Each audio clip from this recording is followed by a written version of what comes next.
त्या कवितेचं नाव आहे स्पर्श। एका आईने आपल्या मुलासाठी ही लिहिलेली कविता आहे आणि ही माझी पहिलीच कविता आहे। मी जेव्हा कविता प्रथम चालू केली तेव्हाची कविता आहे। 9 महिने 9 दिवस 9 महिने 9 दिवस खूप सारं शिकवून गेला तो काळ। 9 महिने 9 दिवस खूप सारं काही शिकवून गेला तो काळ। गर्भात असताना तुझा स्पर्श माझ्या तानुल्या, गर्भात असताना तुझा स्पर्श माझ्या तानुल्या। नवा जन्म झाला माझ्या या जगात, नवा जन्म झाला माझ्या या जगात। तुला जन्म देताना खूप वेदना झाल्या रे, तुला जन्म देताना खूप वेदना झाल्या रे। डोळ्यात खूप पाणी आलं रे, डोळ्यात खूप पाणी आलं रे। पण तू झाल्यावर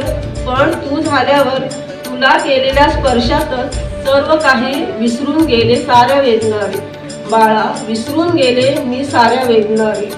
बाळा तुझ्या स्पर्शाने ताकद मिळाली, बाळा तुझ्या स्पर्शाने ताकद मिळाली। तुला माझ्या कुशीत एक नवी ऊब मिळाली, बाळा तुझ्या स्पर्शाने ताकद मिळाली। तुला माझ्या कुशीत एक नवी ऊब मिळाली। खूप आभार मानते माझ्या या बाप्पाचे, खूप आभार मानते या माझ्या बाप्पाचे। आनंदी होते सारे गोकुळ, आनंदी होते सारे गोकुळ। आजी आजोबा काकी काकांनी स्वागत केलेल्या माझ्या नवबालकाचे। तुला केलेल्या स्पर्शाने सार काही बदलले, तुला केलेल्या स्पर्शाने सार काही बदलले। एक नवा जन्म झाला आयुष्य माझं सार बदलले। तू मोठा झालास तरी आनंदासाठी, तू मोठा झालास तरी आमच्यासाठी लहान आहेस रे। तुझ्या येण्याने आई पण आलं रे। तूच माझा तानुल्या, तूच माझा तानुल्या। आई इतके बाबांना पण प्रेम दे, आई इतके बाबांना पण प्रेम दे। कारण तुझ्या येण्याचा तेवढाच आनंद त्यांना पण झालाय रे, तुझ्या येण्याने त्यांना पण तेवढाच आनंद झालाय रे। मुलगा मुलगी एक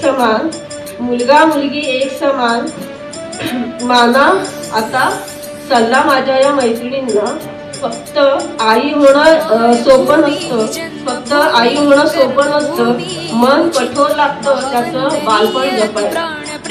माझी ही कविता तुम्हाला खूप साऱ्या काही व्यथा सांगून गेली, माझी ही कविता तुम्हाला खूप साऱ्या व्यथा सांगून गेली। नवा जन्म हा